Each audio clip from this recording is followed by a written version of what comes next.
Hello everyone, my name is Alan and I'm the lead game designer of the board game Arcadia Tenebra. Arcadia Tenebra is a mystery adventure roleplay game for 1 to 4 players. Players assume a role of investigator whose main goal is to stop serial killer before the blood moon rises. Being said that, I must point out that Arcadia Tenebra is a heavily story-driven board game. Since this is quick how-to-play video, you won't be able to dive deeper into the story, but you may pause and read the piece and bits that will appear in this video. You may start right now by reading introduction. So let's go through this quick how-to-play video by using our latest prototype. The board is actually a map of Arcadia Tenebra, and Arcadia Tenebra is a fictional province somewhere in southeastern Europe. Adventure starts in the city, which is located in the middle of the board. Player chooses and guides one of the playable characters. All the characters are more or less anti-heroes. This is Hilda von Blutenstein, an Austrian baroness and adventurer who loves guns, rifles, absinthe and boys. Introduction told us we are summoned to the police station by the chief of police, Mr. Meinrich. His instructions are to collect 3 clues and bring them back to him. He named all the locations on the board where clues can be found. All the locations are marked with magnifier. He also gave us 1 lucky for a good start. Alright, I got Skripovac cheese. It's a consumable and I'm gonna use it right now. I'm gonna eat this tasty cow's cheese and raise my power for 4 points. After that I'll discard it here and start forming a shop. All used or discarded tradable lucky cards like consumables form a shop. When players arrive on the tile with sack icon, they can shuffle through shop and buy what they want. As the game progresses, shop's inventory keeps getting better and better. Okay, let's start exploring. I can move for 1 unexplored tile in any direction, as long as those tiles are connected with some kind of a road. Basically, I can move here, or I can move here, or here. But I cannot move here, because there is no road between these 2 tiles. Also, I can stay in the city and try to obtain a clue in Wolf's Head. And that's what I'm gonna do. This is innkeeper Meinrich. He is the brother of the chief of police, but they do not talk because chief of police illegally stole his brother's land. To get a clue from him, I must charm him. In order to do that, I must use Hilda's charisma. Since Hilda's charisma is equal to innkeeper's charisma, I will not add or subtract the difference between their charismas to my roll. That means I must roll 12 or more to charm the innkeeper. I may roll 3 times per turn without any penalty if I fail. Optionally, I may try to outsmart innkeeper using Hilda's intelligence, or I can try to intimidate him by using Hilda's power. But if I decide to do any of that, I will have only 1 roll per turn, and if I fail, I will have to draw unlucky. Let's see if I'll manage to charm him. It's 10, it's not enough. 16, that's alright.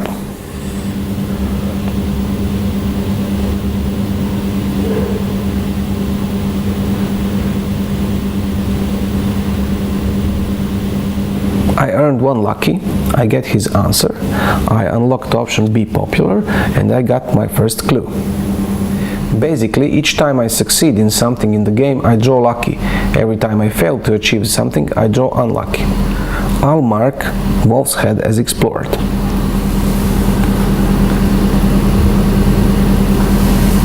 While the next player plays his turn, I can see which lucky I got and decide whether to equip it or not. Let's see what I got. Alright, I got Jabir's balls. Jabir is the greatest living Muslim alchemist at the time, and it seems I got one of his balls. In combat, I can throw a ball for different damage, depending on where it hit my opponent. But because it's coated in acid and it stings a lot, I suffer -1 power and -3 charisma if I equip it. I'll equip it and I will reduce my charisma and power. Okay, that's done. The first round is now over and the blood moon began to rise. When the blood moon becomes full, the game is over. If by then no one found and stopped the killer, everyone loses. Let's see what clue I got. I got squirrel's tail.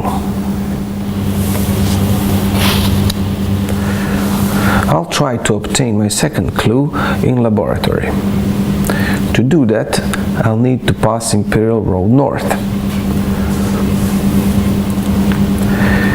Here are symbols for charisma, intelligence, and power. I choose to explore this tile by power. That means I'll enter combat. If I chose to explore this tile by using charisma or intelligence, I will draw one of the charisma or intelligence random encounter cards and resolve them. To resolve this card, for example, I must roll a number that is equal or higher than the intelligence check number. I may roll 3 times per round, and I must add or subtract from roll the difference between Hilda's intelligence and the check. Basically, the higher intelligence is, the more chance I have to pass the check. If I fail, I draw unlucky, and if I succeed, I draw lucky. Same applies to charisma random encounters.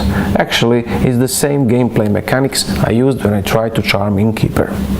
So let's get back to combat. How many creatures I'll encounter depends whether I'll roll even or odd number. If I roll an odd number, I'll encounter 1 creature. If I roll an even number, I'll encounter 2 creatures. Let's see how many creatures I will fight. Okay, that's 2 creatures. Creatures are level 1, since the number in the center of the power symbol is 1.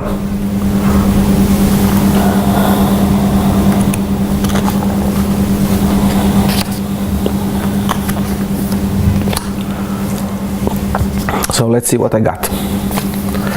I got Slogy and Murder of Crows. I will set them up quickly.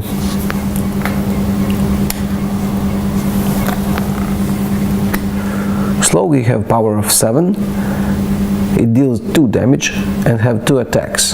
His hardiness is 8. Murder of Crows have power 6, damage 2, attack 3 and hardiness 5. Slogy have a +2 roll because of its passive special ability called Hunting Dog. Player always attacks first, unless encountering creature with special ability to attack first. To hit a creature, I must roll a number that is equal or higher than his hardiness number. I may roll as many times as the number of attacks I have. In this case, I can roll 2 times per combat turn. If I hit, I'll apply damage that my character can inflict. Creature is defeated when its power drops to 0. For every defeated creature, I draw 1 lucky, no matter if I win or lose combat. Instead of rolling for hit, I may use 1 attack to activate Hilda's special ability, and this is exactly what I'm going to do. So my first attack is to activate Hilda's special ability called Trigger Happy. I deal 4 damage to Murder of Crows. Now I may roll for hit, or I can throw Jabir's balls at Slogy and instantly kill it if I hit. If I roll 4 or less, I miss. If I roll 5 plus, I hit opponent in the leg and inflict 4 damage. If I roll 10 or more, I hit opponent's chest and inflict 8 damage. If I roll 15 or more, I hit opponent's head and inflict 12 damage.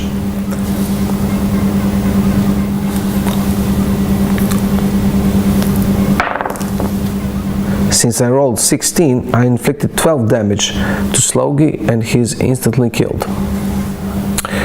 I discard Jabir's balls and draw another lucky. I will reveal it when combats end. With this my turn ends. Creatures now attack me. Since Slogy is dead, only Murder of Crows now can attack me. And I have 3 attacks. Murder of Crows have special ability Dive. They can dive straight onto one opponent once in combat and inflict 2 damage. That will be their first attack. And they deal 2 damage to Hilda. Now Murder of Crows can attack. To hit Hilda, Murder of Crows must roll 12 or more because Hilda's hardiness is 12. 16. That's a hit. Since Crows deals 2 damage, Hilda's power is reduced by 2. Their last attack is another hit, so Hilda's power is reduced for 2 more points. And And that was the last attack of Murder of Crows. Now Hilda attacks. Murder of Crows have 5 hardiness. That means that Hilda must roll 5 or more to hit. Hilda now have 2 attacks. 15. It's a hit. Since Hilda deals only 1 damage, Murder of Crows' power is reduced by 1. Hilda now have another attack. And it's a hit. Murder of Crows are dead. For every defeated creature, I will draw 1 lucky. In this case, I will draw 2 luckies. But since I already draw 1 lucky, I will return it. Let's see what I got. I got Trinket, Luminifer. It gives me +1 intelligence, and I will equip it. And I got Boxer. It's a hand-to-hand weapon. It gives me +1 damage and +2 roll. I'll equip it too. So, Luminifer gives me +1 intelligence. And I'll rise intelligence for 1 point. And Boxer gives me +1 damage and gives me +2 roll. I'll mark tile as explored. With all that, my turn ends and another round is passed. In most cases, unluckies and luckies are story fillers. They describe what was happening with your character in between your turns. For example, you may pause and read what happens in this case.